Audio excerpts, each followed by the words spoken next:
Way back before the writer of this show, Jenna Rose, was born, her mother Helen had a strange dream. In the dream, she'd already given birth, but not to a regular baby. No, this was a giant baby. I imagine the kid looking like the one from Spirited Away, basically big enough to fill an entire nursery. Anyway, Jenna Rose's mom addressed the giant baby by her name, only for the baby to angrily reply, "My name isn't Jenna Rose, my name is Cookie Ann." And then Helen woke up. A little weird, for sure, but Helen shook it off. But then, something happened that would make her remember that dream forever. You see, not long after, she was on a walk with her close friend, who Helen had already asked to be her future child's godmother. Chatting away, Helen told her friend about the dream, to which her friend replied, "That's funny, my dead grandmother was called Cookie Ann." Coincidence? Maybe.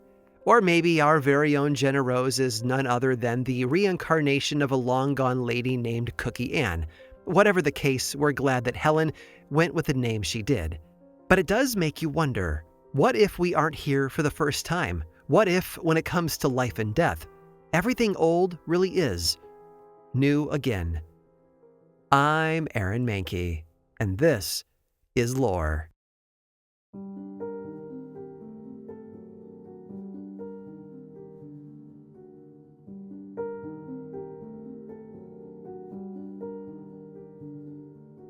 What happens when we die? It's a question that's consumed humans since the beginning of time. Do we go to heaven or hell? Do we simply stop existing? Or do our souls lather, rinse, and repeat, doing it all over again? Now, I have to wonder if there's something to that last one. Why? Well, because countless cultures around the world have hit on this same idea, that some part of a person survives beyond their bodily death and can return to Earth in a different form. In other words, reincarnation.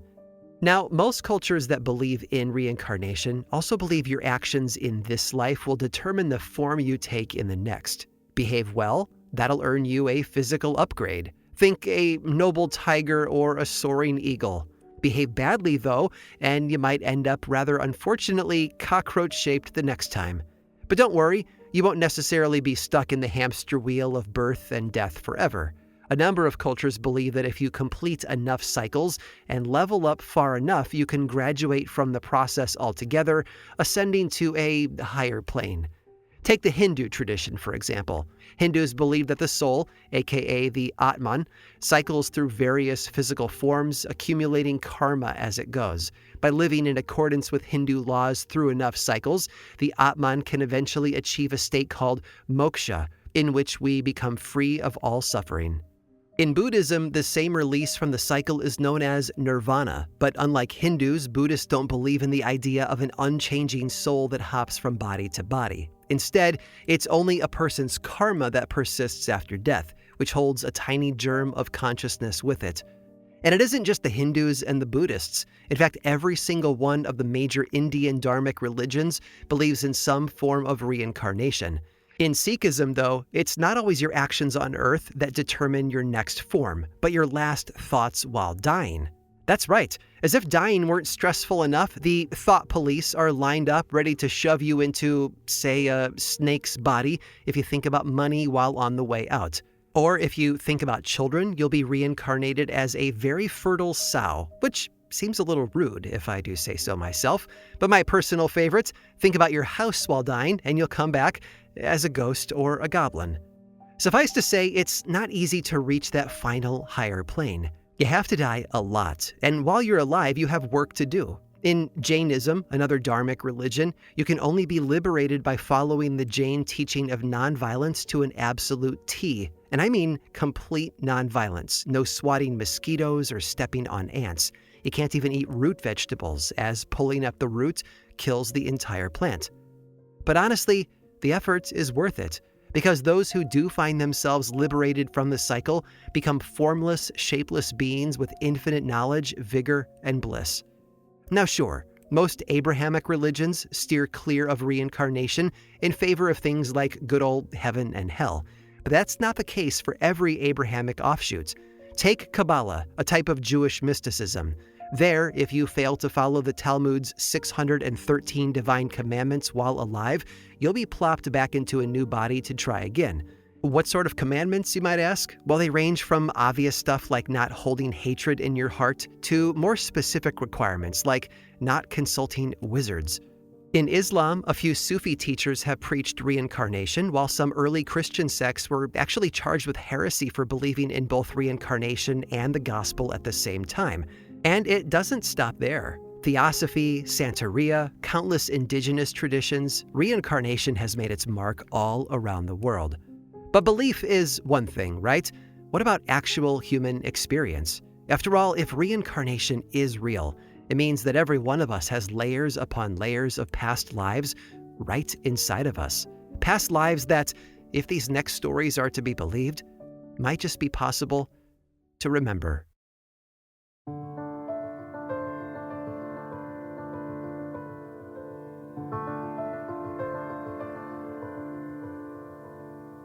It was a tragedy. The year was 1907 when, at only 3 years old, little Dorothy Eddy fell down the stairs in her family's London home. The doctor was called, but it was too late. The girl was dead. I can only imagine her parents' shock and grief as they watched their child's lifeless body be carried to her room. The doctor laid her softly in bed, then he left, returning an hour later with a death certificate. A death certificate, it turned out, that he wasn't going to need. Because to the doctor's great shock, there was the deceased girl, sitting upright and playing happily as if nothing had ever happened. Dorothy had come back from the dead. But let's just say she wasn't exactly the same as she was before. After the incident, the little girl started having dreams, or rather one dream, night after night. She dreamt of a massive building with columns, surrounded by a beautiful verdant garden and trees in the distance. Her parents would find her weeping, insisting that she wanted to go home, but when they assured her that she was home, she wasn't comforted. She couldn't say where her home was exactly, only describe the building, the columns, the garden. It went on like this for a while, until one day the family took a trip to the British Museum. Dorothy was pretty bored at first, being, a toddler at a museum, but then they reached an exhibit on ancient Egypt, and there, the kid went berserk. Dorothy suddenly dropped her parents' hands and sprinted crazily through the rooms, kissing the feet of all the statues she could reach. Then she plopped down next to a mummy, and when her parents tried to get her to leave, she responded, and I quote, "Leave me. These are my people." Dorothy had to be dragged out of the museum, kicking and screaming. Now look, we all had an ancient Egypt phase as a kid, but Dorothy took it to a whole new level. When she was 7, her dad bought her a magazine containing pictures of the temple of the pharaoh Seti I, the father of Ramses the Great. When Dorothy saw it, she started shouting, "This is my home. This is where I used to live." Then she added sorrowfully, "But why is it all broken? And where is the garden?" Not long after, she came upon a picture of Seti I's rather well-preserved mummy. She insisted to her father that she had known the man and that he was a good-hearted and kind person. Over the years, Dorothy grew up, and as she did, her Egypt obsession grew with her, which wasn't always easy. She was kicked out of Sunday school for insisting that Christianity was just copying Egyptian religion, then expelled from another school for chucking a hymnal at her teacher because it included a line about cursing the swart Egyptians. By the time she was 10, she was skipping lessons to hang out in the British Museum's Egypt galleries, where she even convinced the gallery director to teach her hieroglyphics. But it was at 14 years old that things really amped up, because that's when Seti I came to visit. It was a vision. Dorothy saw the dead pharaoh hover over her bed, his mummified face drawing close. Later, she recalled that he had, and I quote, "the look of somebody in hell who had suddenly found a way out." And then, the pharaoh tore open her nightgown. Soon, Dorothy began to have a new recurring dream. In this one, she was a young Egyptian woman in an underground chamber with a beautiful stone floor. There, a high priest interrogated her, and when she refused to answer his questions, he beat her with a stick. At this point, Dorothy would always wake up screaming. Understandably, Dorothy's parents decided that it might be time for a teensy vacation to a mental hospital. but it didn't help. Nothing would curb her obsession. Flash forward, and Dorothy's all grown up, free to shape her life however she wants, which of course for her could mean only one thing. That's right, she moved to Egypt. Dorothy even married an Egyptian man, but the marriage was rocky from the start. For one, the guy had no interest in the ancient world at all, and it probably didn't help that Dorothy was still having questionable nighttime encounters with Seti I, which soon blossomed into full-blown gal-on-ghost action. In fact, when she gave birth to a son, she insisted on naming him after the long-dead pharaoh. Unsurprisingly, within 4 years, she and her husband divorced. Meanwhile, Dorothy had picked up another strange habit, sleepwalking to her desk and writing in hieroglyphics in the middle of the night. Hieroglyphics which, upon reading the next morning, appeared to be spelling out the details of her past life. According to these nighttime writings, Dorothy had once been a beautiful Egyptian girl named Bentrashit, raised to be a virgin temple priestess. At which temple? Why, the one right next door to Seti I's, of course. Now, the pharaoh noticed Bentrashit's beauty, and they had an affair. Bentrashit fell pregnant, and it was a terrible scandal when people found out, and as a result, she was interrogated and beaten by the high priest. That's right, just like Dorothy had seen in her dream. In the end, Bentrashit took her own life. Oh, and speaking of dreams, Dorothy ended up landing her dream job, working for the Egyptian Department of Antiquities. And honestly, she was good at it, like really good at it. Her colleagues were amazed by the almost uncanny skill she had for piecing together fragments of texts and sculptures, as well as her brilliant, extensive writings on Egyptology. Now, sure, she did have that little quirk where she thought she was the reincarnation of Seti I's lover, but hey, she was talented enough that her coworkers let that one slide. One day, though, Dorothy received a new job offer. It came with a significant pay cut, and she'd have to work the low-grade job of draftsman while living in a mud hut with no plumbing or electricity, but she jumped at the offer without a second thought. Why? Because of the location, you see. This new gig just so happened to be in the temple of Seti I. This was it, the return she had longed for since she was 3 years old, dreaming of that grand columned building. Finally, she could go home. It was dark when she first stepped inside the temple. Too dark to see by, actually.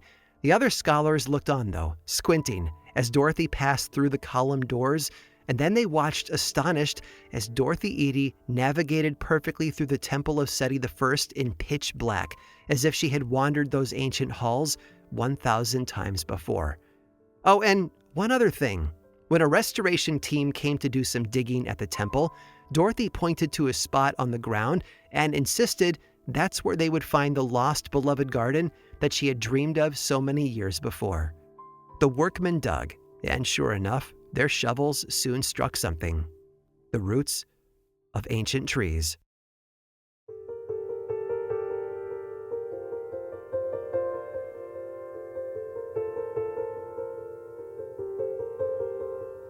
Virginia Tighe was in a trance. The year, 1952. The place, Pueblo, Colorado. And this wasn't the first time the 29-year-old had been put into a hypnotic state.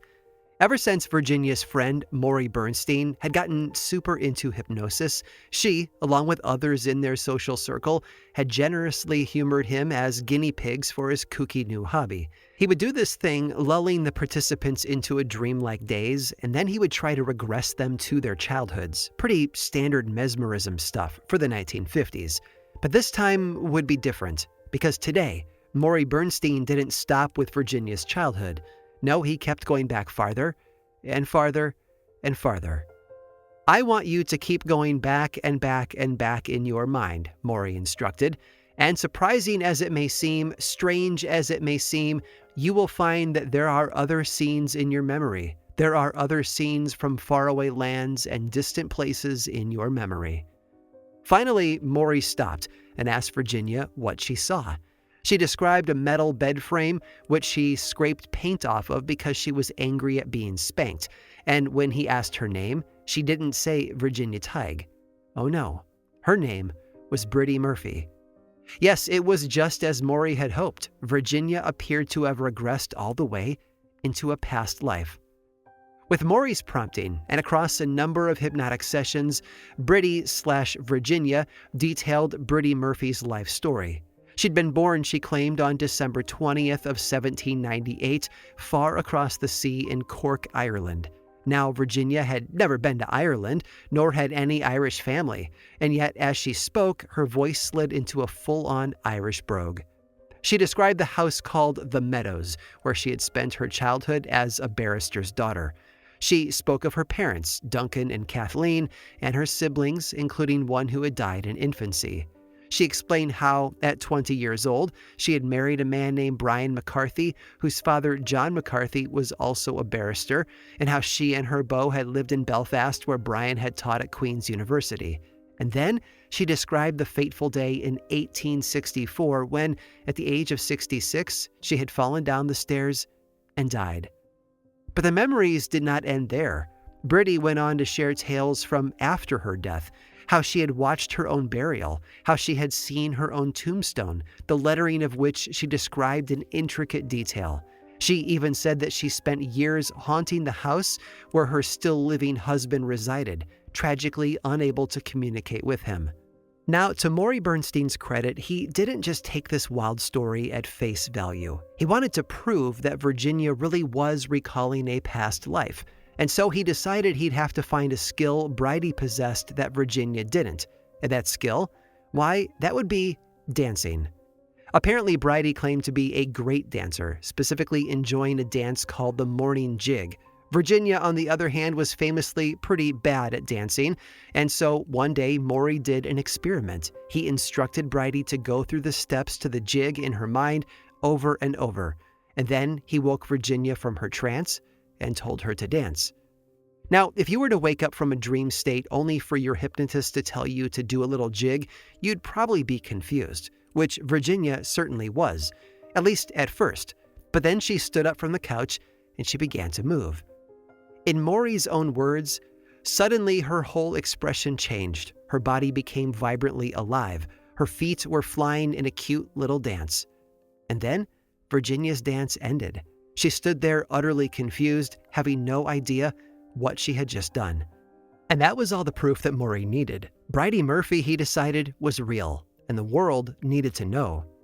In 1956, Morey published a book called The Search for Bridie Murphy. In it, he outlined the entire case, plus provided research that backed up a ton of Bridie's claims.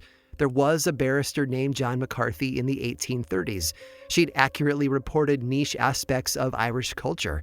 She'd even named stores in Belfast like John Kerrigan and Farr's that did actually exist. Bridie Murphy, Morey promised to his readers, was the real deal. And what do you know? The book became an instant sensation. It spent a whopping 26 weeks on the New York Times bestsellers list. There was a movie based on it, and it inspired multiple pop songs with titles like The Ballad of Bridie Murphy. Heck, folks were so hungry for Bridie content that Morey even released a recording of that first hypnotic session on vinyl, which you can still listen to, by the way. Seriously, look it up. But that wasn't all. People had gone bananas for the entire concept of past lives. All across America, folks started gathering for their own hypnotic regression sessions.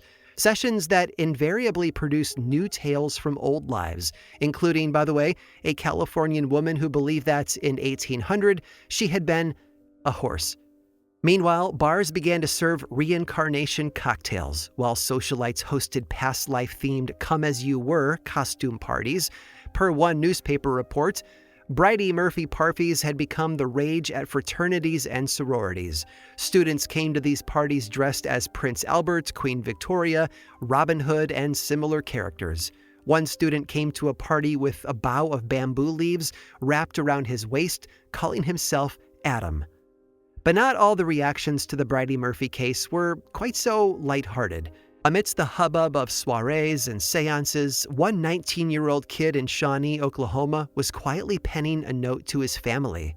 "I am curious about the Bridie Murphy case," he wrote, "so I am going to investigate the theory in person."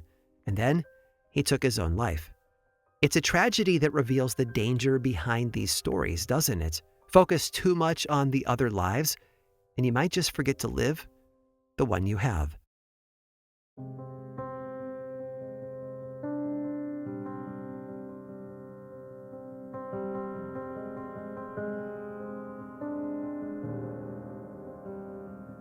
There is a kind of comfort in the idea of reincarnation. The thought that perhaps death isn't an ending at all, but a beginning, another chance at life, or in the case of past lives, another version of ourselves. But let's look back at the case of Dorothy Eddy, convinced that she had been a beautiful Egyptian priestess in a past life.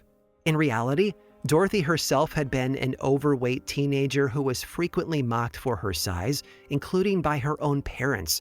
I can't help but wonder if her priestess alter ego was a sort of escape, a more exciting, adventurous, and yes, beautiful self than the drab London girl she was forced to be.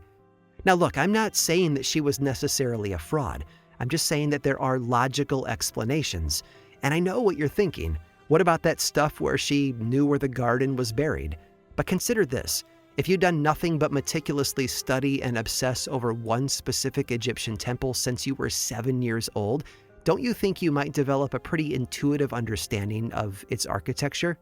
And speaking of Dorothy, she stayed in the village of Abydos beside the temple of Seti I for the rest of her life, passing away in 1981 at the age of 77. She even lived out the remainder of her life under a brand new name, trading in Dorothy Eddy for Seti, or Mother of Seti. And whether her reincarnation story was true or not, I'd call that a happy ending. That is, if you believe in such things as endings. Of course, we don't actually know what happens after we die. Theologians have theories, as do scientists. Some quantum physicists have argued that consciousness may be able to exist outside the physical world, and there are even a handful of academic institutions dedicated to studying things like reincarnation and past life regression. Take, for example, the Kessler Parapsychology Unit at the University of Edinburgh, or the Division of Perceptual Studies, aka DOPS or DOPS, at the University of Virginia. The co-founder of DOPS, Dr. Ian Stevenson, spent his entire career studying and publishing on the subject. Now, yes, Stevenson did seem to believe something strange was going on beyond our current understanding. But when it came to past life regression techniques, like the one that Maury was using, techniques, by the way, that are still popular in the New Age circle today, well, he thought that it was all a bunch of bunk. As Dr. Stevenson wrote, nearly all such hypnotically evoked previous personalities are entirely imaginary, just as are the contents of most dreams. They may include some accurate historical details, but these are usually derived from information the subject has acquired normally through reading, radio, and television programs, or other sources. So, if that's the case, what was the deal with Bridie Murphy? If past life regression is fake, how did she know all that stuff about 1800s Ireland, a place that she had never been to, remember? Well, science may have the answer to that. Because, you see, while Maury may not have resurrected a past life, you have to recall what he was doing originally. That is, childhood regression, trying to dredge up old memories from youth. And that, it turns out, is very real. What memory, you might ask, might have risen in Virginia that day to conjure up Miss Bridie Murphy from Cork? Well, that would be a tiny detail she had forgotten from her childhood. The fact that, as a little girl, she had had a longtime neighbor from Ireland, a woman named Bridie Murphy Corkle.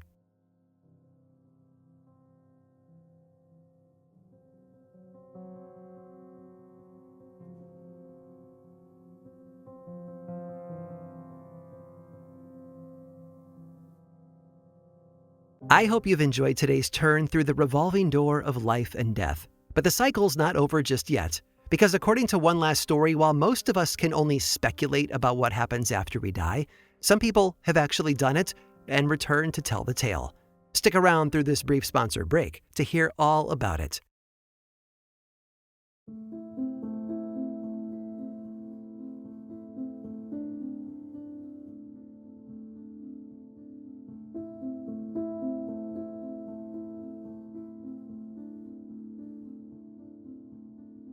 Travel through time and space with me. We are in Italy in the year 400. A young boy named Armentarius lies on his deathbed, writhing with sickness.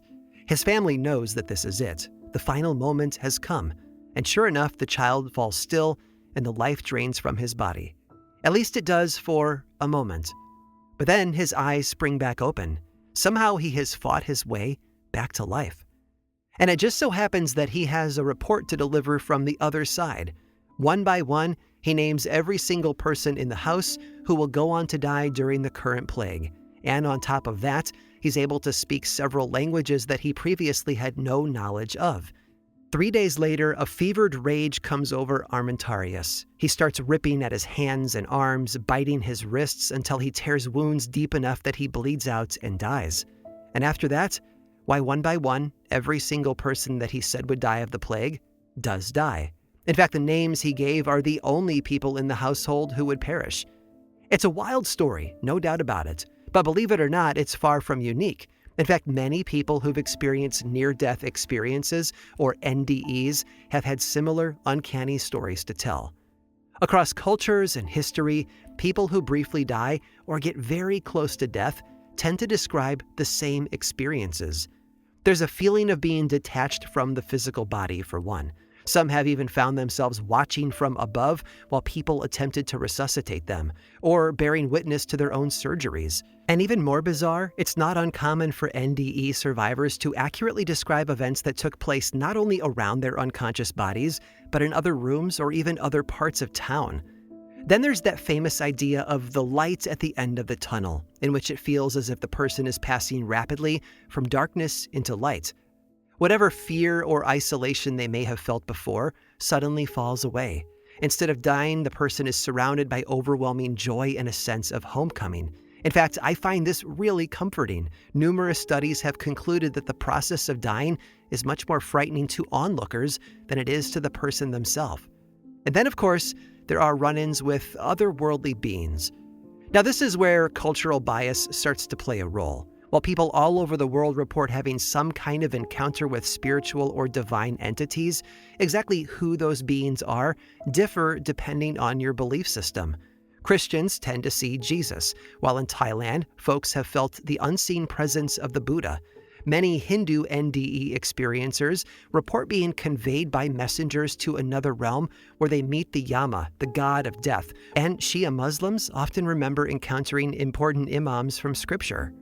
So what's happening here? Is it just that our brains are merely hallucinating in our final moments, populating the afterlife with exactly who we think we'll see there? That's the easiest explanation for sure. And yet, visions that people tend to experience are far more vivid and intense than typical hallucinations. Or another explanation is that we're all having the same genuine spiritual experience, but we perceive it differently based on our cultural expectations.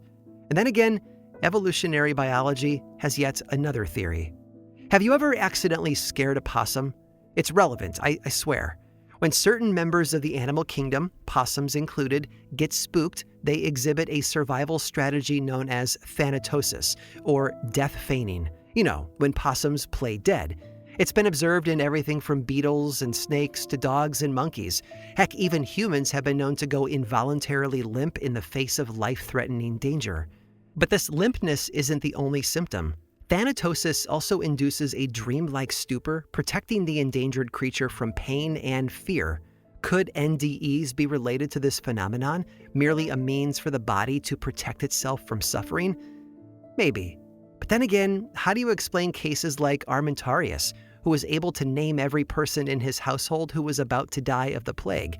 If you ask me, there's still something missing, and researchers tend to agree, which is why no official conclusion around NDEs has ever been reached. And with all of that, I want to leave you with one last case study. It's the story of Anna Atherton, an English teenager who, in the year 1670, fell into a coma. She was unconscious for quite some time, and when she finally woke up, she reported that an angel had come and taken her to the gates of heaven, where she saw a number of acquaintances that she knew from life. Those acquaintances told her that she couldn't be admitted and had to go back, but not to worry, she'd be let in soon. And here's the eerie thing, she was let back in soon, because Anna died only 2 years later, and this time, it stuck. And what's even spookier, as for those acquaintances that she had seen in heaven, why every single one of them had died while Anna was in her coma, fast asleep.